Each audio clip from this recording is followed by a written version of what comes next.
बिस्मिल्लाहिर्रहमानिर्रहीम। अस्सलाम वालेकुम students, welcome back to my channel all about maths with Sahar. आज की वीडियो क्लास 7th के लिए है। चैप्टर 8 है अलजेब्रिक आइडेंटिटीज एंड एक्सरसाइज 8 है। तो क्वेश्चन इसका थर्ड स्टार्ट करते हैं। एवैल्यूएट the following expressions using formula. तो अब हमारे पास फर्स्ट इसका पार्ट है, देख लेते हैं कि हमने इसको किस तरीके से फार्मूले के अकॉर्डिंग करना है। गिवन है 16a² + 24ab + 9b² when a = 4 and b = 3। अब यहाँ पे एवेल्युएशन का मतलब पता है क्या होता है? एवेल्युएट का कि हम x और y की वैल्यू फाइंड करें, या यहाँ पे अब x और y नज़र नहीं आ रहा, लेकिन हमने इस सारी वैल्यू को एक शॉर्ट फॉर्म में करके उसका आंसर लेके आना है अकॉर्डिंग टू फार्मूला। तो यहाँ पे कुछ बच्चे ये क्वेश्चन करेंगे कि हम a और b की वैल्यू ऐसे ही क्यों नहीं पुट कर सकते। यहाँ पे हम कर सकते हैं अगर यहाँ पे लिखा होता विदाउट यूजिंग फार्मूला, या सिंपल ये ना लिखा होता कि यूजिंग फार्मूला। तो सिंपल इतना लिखा होता तो हम क्या करते, ए और बी की वैल्यू पुट करते इस एक्सप्रेशन में और आंसर ले आते। लेकिन अब यहाँ पे स्पेशली लिखा हुआ है कि यूजिंग फार्मूला। सबसे पहले हमें फार्मूला बनाना है और उसके बाद एवेल्युएशन करनी है। तो हम हमारे पास जो गिवन वैल्यू है हम सबसे पहले वो ले लेते हैं। अच्छा जी, ये जो फॉर्मूला है ना, ये मैं क्वेश्चन नंबर 1 एंड 2 दोनों सेपरेट वीडियो में करवा चुकी हूँ। सबसे पहले तो जाके आप वो देखें, आपको तभी पता चलेगा कि हम फार्मूला किस तरीके से क्रिएट करते हैं और किस तरीके से जनरेट करते हैं विथ 3 टर्म्स। ठीक है, तो तभी आपको इसकी समझ आएगी। फार्मूला मैं यहाँ पे अप्लाई करने लगी हूँ कि कौन सा फार्मूला है हमारे पास, a + b उसका होल का स्क्वायर, a का स्क्वायर + 2ab + b का स्क्वायर। ये हमारे पास फॉर्म है। देखा जाए तो दो वैल्यूज हमारे पास मौजूद हैं, फर्स्ट फार्मूले का first part and second part. तो हमारे पास ये जो वैल्यू दी हुई है ये कौन से पार्ट की है? सेकंड पार्ट की है। ठीक है ना, सेकंड पार्ट से मिलती जुलती है। तो हमने क्या करना है, इसको थोड़ा सा और सिंप्लीफाई करके हमने फर्स्ट पार्ट बनाना है। तो सबसे पहले आपने क्या करना है, जो हमारे पास नंबर्स नजर आ रहे हैं ना, स्क्वायर, जो हमारे पास स्क्वायर की वैल्यू है, स्क्वायर के वेरिएबल्स हैं, उनके कोफिशिएंट को ले लेना है और उनको आपने क्या कर देना है, उनका एलसीएम ले लेना है। जैसे कि यहाँ पे 16 है, तो 16 क्या करेंगे हम, मैं यहाँ पे डायरेक्टली ऐसी वैल्यू लेने लगी हूँ जो इसका एक प्राइम फैक्टर, जो इसके ना स्क्वायर बनाए। ठीक है, परफेक्ट स्क्वायर बनाए, लाइक 4 4 जा 16 एंड 4 1 जा 4, और 9 का करूंगी तो 3 3 जा 9 एंड 3 1 जा 3। अब यहाँ पे स्क्वायर की वैल्यू है, तो जो इसके प्राइम फैक्टर्स आए हैं आपने उसको भी स्क्वायर की फॉर्म में लिखना है। जैसे कि 4 × 4 अकॉर्डिंग टू एक्सपोनेंशियल रूल इनकी पावर ऐड हो जाएगी। फर्दर इसका भी मैं काम यही करूंगी, 3⁻² and b² as it is, क्योंकि 3 3 जा 9 होता है, तो 3 × 3 according to exponential rule bases same है, तो इनकी पावर्स ऐड होकर 3 की पावर 2 हो जाएंगी। अब आपने 24 की बात करनी है, तो 24 को भी मैं यहाँ पे इसका प्राइम फैक्टर्स इसका फाइंड कर लेती हूँ। 2 1 जा 2, 2 2 जा 4, 2 6 जा 12 एंड 2 3 जा 6 एंड 3 1 जा 3। अच्छा, ये जो मैंने लिखा ना, इसको मैं इसको एज इट इज लिखूंगी, कोई पावर नहीं अप्लाई करनी। जिन वेरिएबल के साथ पावर थी मैंने उनकी कोफिशिएंट को भी पावर के साथ लिखा, लेकिन यहाँ पे आपको कोई पावर नहीं नजर आ रही, तो इसलिए मैं इसके सारे कोफिशिएंट, सारे प्राइम फैक्टर्स को एज इट इज लिखूंगी। 1 2 3, 3 टाइम यहाँ पे 2 है और 1 टाइम 3 है, और A B as it is आ जाएगा। नाउ ये जो है ना, इन स्क्वायर्स को मैं बाहर निकाल रही हूँ कॉमन में, अकॉर्डिंग टू एक्सपोनेंशियल रूल, कि जब हमारे पास पावर सेम हो और वेरिएबल यानी कि जो नीचे वाली बेसिस हैं वो डिफरेंट हो, तो हम पावर को एक दफा बाहर लिख देते हैं। सेम प्रोसेस इसमें भी यूज करेंगे और इसका भी स्क्वायर बाहर निकाल लेंगे। अब क्या करेंगे, अब यहाँ पे हमने इन सारी वैल्यूज को इस तरह अरेंज करना है कि हमारे पास ये फॉर्मूले की फॉर्म बने। अब हम इन सारी वैल्यू को इस तरह अरेंज करेंगे कि हमारे पास ये फॉर्म बने 2ab। ठीक है ना, तो 2 फॉर्मूले का, 2 हमें यहाँ पे कुछ नजर आ रहा है, 2 हम ले लेंगे, एक 2 फॉर्मूले का first and second without any power. First अब हमारे पास क्या है, हमें नजर आ रहा है, फर्स्ट हमारे पास है 4a, तो आपने क्या करना है, 2 2 जा 4 कर देना और साथ इसके a ले लेना है, यानी कि 2 2 जा 4 और a as it is.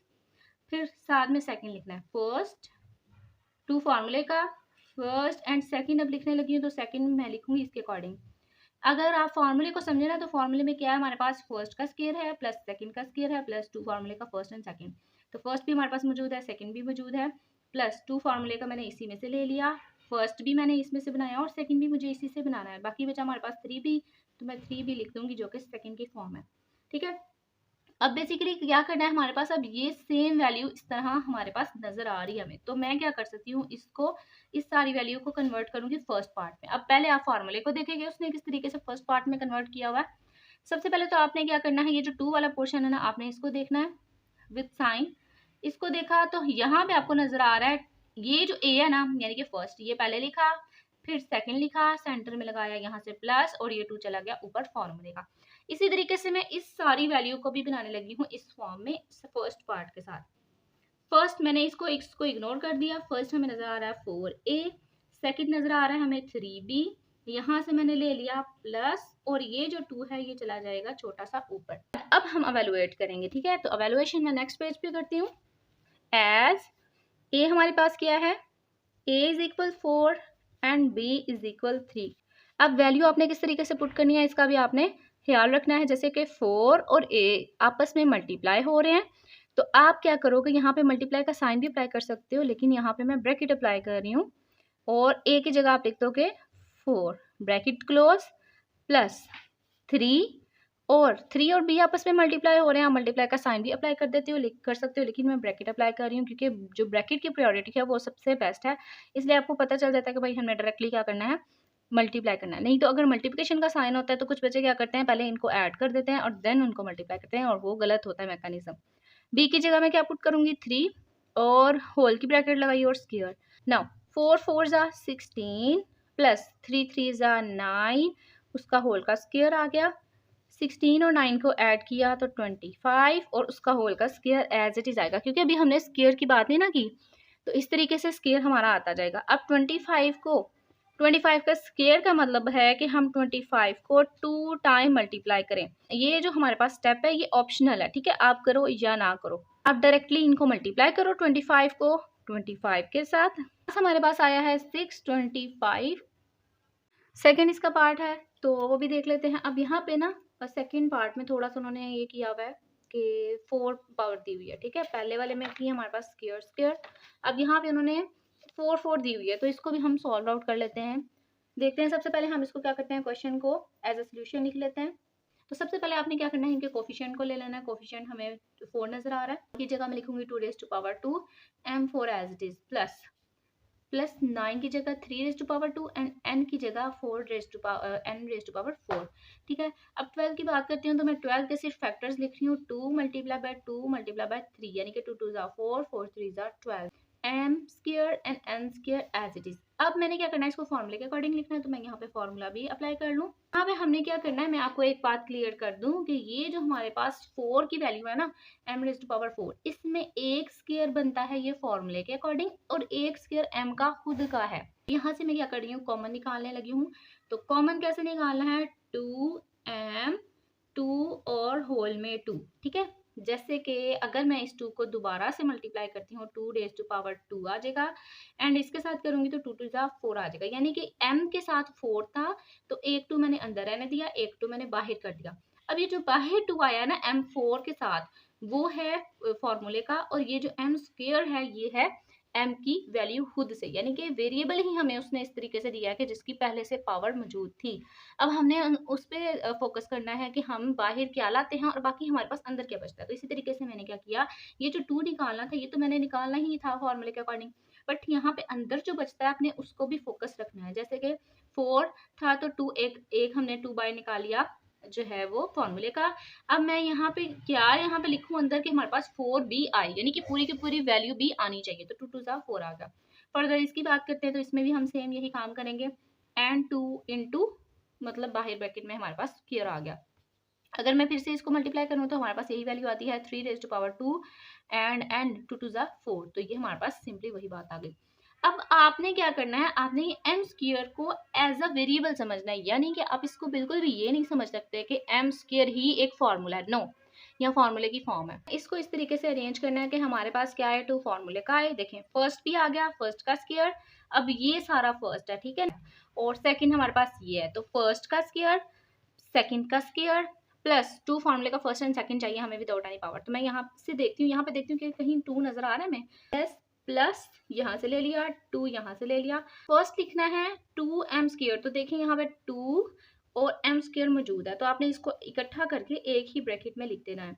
First लिख दिया विदाउट एनी पावर, ये जो पावर थी ना इसके बगैर लिखना है आपने, ये पावर इसकी खुद की एज अ वेरिएबल ही है, और इस पावर के बगैर लिखा तो 2m² ही बनता है। सेकंड देखा 3n² है, तो यहाँ पे हमारे पास 3n² मौजूद है, यानी कि जो बाकी चीजें बची वो भी आप ब्रैकेट में लिख दोगे विदाउट एनी पावर। ये जो है ना पावर, इसके बगैर आपने लिखना है, बाकी ये n² as a whole power, whole variable है, ठीक है ना। तो 3n²। अब इसको हमने क्लोज करना है इनटू फर्स्ट पार्ट, यानी कि फॉर्मूले का फर्स्ट पार्ट के अकॉर्डिंग हमने इसको क्लोज करना है। तो हम पहले फॉर्मूले को देख लेते हैं कि इसको कैसे क्लोज किया हुआ है। इसको पहले क्या हुआ है, इनको इग्नोर कर दिया और इतना पार्ट ले लिया, ठीक है। यहाँ से प्लस सेंटर में लगा दिया, 2 ऊपर लगा दिया, फर्स्ट एंड सेकंड, ठीक है ना। बिल्कुल बेसिक और सिंपल सा फॉर्मूला, इसको हम क्लोज कर लेते हैं। तो फर्स्ट हमने यहाँ से ले लिया 2m², ये स्क्वायर आना है क्योंकि ये एक वेरिएबल, मैं बार बार आपको ये बता रही हूँ कि ये एक वेरिएबल की फॉर्म में है, इसीलिए आएगा लाजमी, ठीक है। ये स्क्वायर फॉर्मूले का और ये स्क्वायर वेरिएबल का। प्लस मैं यहाँ से ले लेती हूँ और सेकंड वैल्यू जो है वो मैं यहाँ से ले लेती हूँ, फर्स्ट सेकंड प्लस और 2 फॉर्मूले का ऊपर से वैल्यू पुट कर देते हैं यहाँ as now m is equal 1/2 and n is equal 1/3। अब इनमें वैल्यूज पुट कर देती हूँ। तो वैल्यूज पुट करने के लिए ये ना एक फ्रैक्शन की फॉर्म में है, तो आप इसमें ना बड़ी ब्रैकेट अप्लाई कर दें, या तो आप स्क्वायर वाली वैल्यू भी ब्रैकेट भी अप्लाई कर सकते हो। अब 2 और m² आपस में क्या हो रहे हैं, मल्टीप्लाई हो रहे हैं, तो मैं यहाँ पे ब्रैकेट अप्लाई कर रही हूँ, ठीक है, और स्क्वायर, यानी कि वेरिएबल्स की जगह छोड़ के बाकी सारी वैल्यूज एज इट इज दिख रही हूँ। ये मैंने लिखा 2m की जगह छोड़ के उसके ऊपर स्क्वायर प्लस 3n की जगह छोड़ के ब्रैकेट लगा दिया, उसके ऊपर स्क्वायर और फिर बाहर का होल का स्क्वायर भी लिखा। अब m की जगह लिखना है आपने 1/2 और n की जगह लिखना है 1/3। पहले स्क्वायर की वैल्यू को सॉल्व करना है, ठीक है ना। फिर हम उसको जो भी आंसर आएगा उसको 2 के साथ मल्टीप्लाई करेंगे। 2 एज इट इज, 1 को 2 टाइम मल्टीप्लाई किया तो 1 आ गया, 2 को 2 टाइम, देखें हमारे पास एक्सपोनेंशियल रूल हमें बिल्कुल इजीली आता है कि जब हमारे पास दो बेसिस सेम ना हो, ठीक है, लेकिन हमारे पास सेम ना हो, जैसे कि x और y हो गया, लेकिन हमारे पास जो पावर है वो सेम हो, तो हम क्या करते हैं, उसको होल में कर देते हैं ना। इसी तरीके से अगर हमारे पास होल में पावर हो तो हम उसको सेपरेट सेपरेट दोनों को दे देते हैं। तो मैं डायरेक्टली यहाँ पे मल्टीप्लाई कर रही हूँ, 1 को 2 टाइम किया तो 1 आ गया, 2 को 2 टाइम किया तो 4 आ गया, प्लस 3 इंटू 1 को 2 टाइम किया तो 1 आ गया, 3 को 2 टाइम किया तो 3 3 ज़ा 9।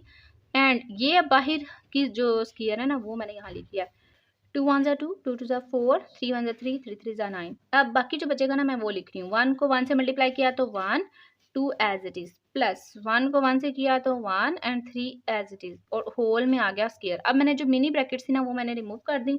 अब इसका एलसीएम ले लेते हैं, तो हमें पता है एलसीएम हम किस तरीके से ले सकते हैं, 2 और 3 6 आ जाएगा, या आप इसका सिंपली एलसीएम ले लो दोनों का इकट्ठा, 2 1 ज़ा 2, 3 एज इट इज एंड 3 1 ज़ा 3। तो हमारे पास 2 3 ज़ा 6 आ गया, 6 नीचे लिखा। अब 2 का टेबल मैं कहाँ तक पढ़ूँ कि 6 आए, 3 तक, तो 3 यहाँ ऊपर आ गया, 3 1 ज़ा 3।